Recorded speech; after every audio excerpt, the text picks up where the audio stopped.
Hi families, வாங்க இன்னைக்கு டிமார்ட்டுக்கு போயிருந்தோம். நேற்று டிமார்ட்டுக்கு போயிருந்தோம்.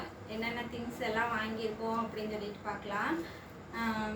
பில்லு வந்து மொத்தமாக 938 ரூபா இருந்திருக்குங்க.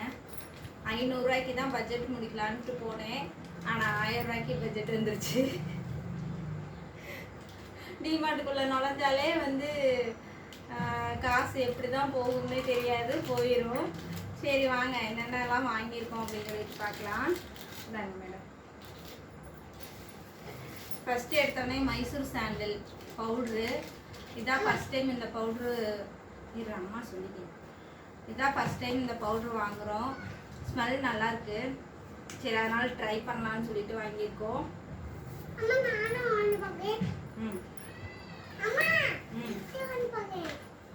செகண்ட் வந்து பாப்பாவுக்கு ப்ரஷ்ஷு. இதே மாதிரி 3 ப்ரஷ் இருக்கிற பேக்கெட் தான் வாங்கிட்டு வந்தோம். அது இப்போ காலி ஆகிடுச்சு. சரின்னு சொல்லிட்டு இது வாங்கினோம். இது ஒன்று வாங்கினா 1 ஃப்ரீ அப்படின்னு போட்டிருந்தாங்க. இதில் வந்து 50 ரூபா போட்டிருக்கு. இதில் நான் 1 மட்டும் எடுத்தேன். 25 ரூபா தான் வந்துச்சு, பரவாயில்ல. சரின்னு சொல்லிட்டு வாங்கிட்டேன். நான் அடுத்து அப்பளம் வாங்கினேங்க. பாப்பாவுக்கு பொரிச்சு கொடுக்கலாம் அப்படின்னு சொல்லிட்டு அப்பளம் வாங்கினேன். கலர் கலர் அப்பளம். இங்கே வைடா முன்னாடி.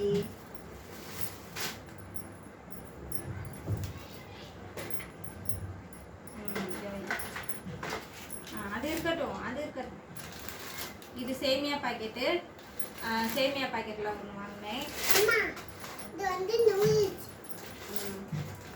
உப்பு பாக்கெட்டுங்க. பதஞ்சலி உப்பு. இது வந்து 1 வாங்கினா 1 ஃப்ரீன்னு போட்டிருந்தாங்க. சரின்னு சொல்லிட்டு விலை கம்மியாக தானே இருக்குன்னு சொல்லி 2 வாங்கிட்டேன். அப்புறம் சக்தியில் மிளகாய் தூள். பாப்பாவுக்கு ஒரு பிஸ்கட் பாக்கெட்டு ஸ்கூலுக்கு கொடுத்து விடலான்னு சொல்லிட்டு வாங்கினேன். எப்பயுமே டிமார்ட்டில் வந்து பிஸ்கட் பாக்கெட் வந்து ஆஃபர் போட்டிருப்பாங்க. பை 1 get 1 ஃப்ரீ ஆஃபர் போட்டிருப்பாங்க. இந்த தடவை என்னன்னு தெரில, எந்த ஆஃபருமே போடலை. ஓகேன்னு சொல்லிட்டு இது ஒன்று வாங்கிட்டு வந்தோம். இது வந்து ரூம் ஃப்ரெஷ்னருங்க. வீட்டுக்குள்ளே மாட்டி வைக்கலான்னு சொல்லிட்டு ஒன்று வாங்கினோம். ஸ்மெல்லு தெரியல, ஓப்பன் பண்ணி பார்த்தா தான் தெரியும் எப்படி இருக்குது ஸ்மெல்லு அப்படின்னு. அப்புறம் ஃபுல்லாக மளிகை ஜாமான் தான் வாங்கினோம். வந்து சாம்பார் தூள், ஆச்சி சாம்பார் தூள் ஒன்று. அப்புறம் ஆச்சியிலேயே கொரியாண்டர் பவுடர் ஒன்று.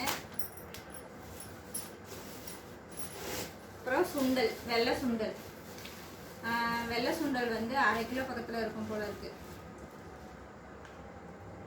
54 ரூபா.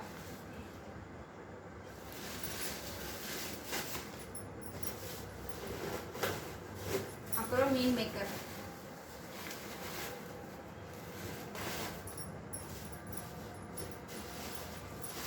பச்சைப்பயிறு. பச்சைப்பயிறு 1/4 கிலோ. 1/4 கிலோவுக்கு கூடவே இருக்குது. பச்சைப்பயிறு வாங்கினேன்.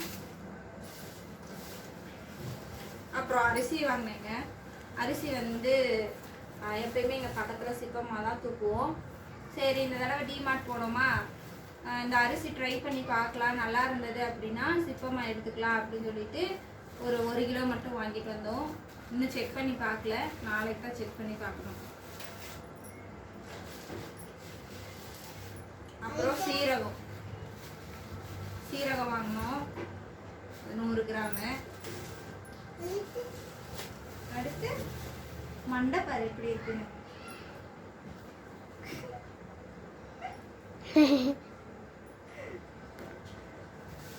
அடுத்து கடலைப்பருப்பு 1/4 கிலோ வாங்கினோம். அடுத்து பாசிப்பருப்பு. பாசிப்பருப்பு 1/2 கிலோவுக்கு கூடவே இருக்குங்க. பாசிப்பருப்பு 1/2 கிலோ வாங்கினோம். அடுத்து சோம்பு பாக்கெட் ஒன்று 100 கிராமு. சோம்பு பாக்கெட் ஒன்று. அடுத்து கடுகு. டிமார்ட்டில் கடுகு வாங்கினா என்னென்னா, கடுகு தனியாக உளுந்து தனியாக வாங்குற மாதிரி இருக்கும். பக்கத்தில் இருக்க ஹோல்சேல் கடையில் வாங்கினோன்னா உளுந்தும் கடுகும் சேர்ந்தே இருக்கும். நமக்கு பிரச்சனையே இல்லை. இங்கே வந்து தனித்தனியாக வாங்குற மாதிரி இருக்கும். அப்புறம் பெப்பர் 50 கிராம் தாங்க வாங்கினேன் பெப்பர். கடைசியாக வந்து மல்லி வந்து நான் இது வரைக்கும் வாங்கினதே இல்லைங்க. ஃபஸ்ட் டைம் இப்போ தான் மல்லி வாங்கியிருக்கேன். எதுக்குன்னா இந்த பொடியெல்லாம் அரைச்சி வச்சுக்கலாம், வத்த குழம்பு பொடி அந்த மாதிரி பொடிக்கெல்லாம் அரைச்சி வச்சுக்கலாம்னு சொல்லிட்டு இந்த தடவை ட்ரை பண்ணலாம்னு சொல்லிட்டு வாங்கியிருக்கேன். ட்ரை பண்ணி பார்த்துட்டு சொல்கிறேன். அப்புறம் இப்படி கீழே காமி இது எல்லாமே காமி திங்ஸ் எல்லாமே. அப்புறம் இது எல்லாமே தாங்க நாங்கள் வாங்கின திங்ஸு. அப்புறம் பாப்பாவுக்கு ஒரு நூடுல்ஸ் பாக்கெட் வாங்கினோம். இது இல்லை, பெரிய நூடுல்ஸ். அது அப்புறம் எடுத்துக்கலாம். பெரிய நூடுல்ஸ் பாக்கெட் ஒன்று வாங்கினோம், அதை மறந்துட்டேன். இது எல்லாமே தாங்க நாங்கள் வாங்கின திங்ஸு பார்க்குறதுக்கு துண்டாக இருக்குது. ஆனால் 1000 ரூபா பில்லு வந்துருச்சு. சரி ஓகே, டிமார்ட்டு போனால் இப்படி தாங்க ஆகும், எக்ஸ்ட்ரா தான் செலவாகும். டிமார்ட்டில் ஒரே ஒரு மைனஸ் என்னென்னா, இப்போ நம்ம பக்கத்தில் இப்போ பக்கத்தில் இருக்க கடைக்கு போனோம்னா நம்ம இப்போ 1/4 கிலோ வாங்குகிறோம் அப்படின்னா 1/4 கிலோ, 1/2 கிலோ வாங்கினோம் அப்படின்னா 1/2 கிலோ கரெக்டாக போட்டு தருவாங்க. அதுக்கான ரேட்டு மட்டுமே நமக்கு வரும். பில்லு கொஞ்சம் கம்மியாக வர மாதிரி இருக்கும். ஆனால் இங்கே டிமார்ட்டில் இந்த மாதிரி ஒரு சூப்பர் மார்க்கெட்டில் இந்த மாதிரிலாம் என்ன பிரச்சனைனா, டிமார்ட்டில் பொதுவாக டிமார்ட்லலாம் செம்ம கூட்டமாக இருக்குது. அந்த கூட்டத்தில் வந்து நம்ம கரெக்டாக அளவெல்லாம் பார்த்துலாம் எடுக்க முடியாதுங்க. நம்ம கைக்கு வந்த அளவுக்கு எடுத்து போட்டுட்டு போனோம்னா அது 1/4 கிலோவுக்கு கூடவும் இருக்குது, 1/2 கிலோவுக்கு கூடவும் இருக்குது. அப்படி பார்க்கும்போது இந்த பில்லுமே கொஞ்சம் எக்ஸ்ட்ரா தாங்க வருது. இதை யாரெல்லாம் வந்து ஃபேஸ் பண்ணியிருக்கீங்க அப்படின்னு சொல்லிட்டு கமெண்ட்டில் சொல்லுங்கள். எனக்கு இந்த மாதிரி தான் பில்லு கொஞ்சம் அதிகமாக வருதுன்னு நினைக்கிறேன். ஏன்னா பக்கத்தில் கரெக்டாக வாங்கும்போது பில்லு கொஞ்சம் கம்மியாக வரும். இங்கே வந்து பில்லு கொஞ்சம் அதிகமாகவே வருது. ஏன்னா நம்மளுக்கு வந்து அந்த அளவு வந்து கரெக்டாக வராது இல்லைங்களா. ஒன்று கம்மியாக வரும், ஒன்று கூட வரும். அப்படிங்கும்போது ரேட்டும் டிஃப்ரென்ஸ் வரும். அதனாலேயே கொஞ்சம் எக்ஸ்ட்ரா தான் வருது. உங்களுக்கும் இந்த மாதிரி தோணியிருக்கான்னு சொல்லுங்கள். அப்புறம் இது எல்லாமே தாங்க நாங்கள் டிமார்ட்டில் வாங்கினது. எப்பயுமேலாம் டிமார்ட்க்கு அடிக்கடிலாம் போக மாட்டோம். எப்போயாவது தோணுச்சுன்னா போகும்போது இந்த மாதிரி ஏதாவது திங்ஸ் வாங்கிட்டு வருவாங்க. அவ்வளோதாங்க. சரிங்க, பாருங்கள். நீங்களும் உங்களுடைய டிமார்ட் அனுபவத்தையும் கமெண்ட்ஸில் சொல்லுங்கள். லைக் பண்ணுங்கள். சொல்லு மகி. லைக் பண்ணுங்கள், சப்ஸ்கிரைப் பண்ணுங்கள், அப்புறம் எங்களுக்கு சப்போர்ட் பண்ணுங்கள். தேங்க்யூ.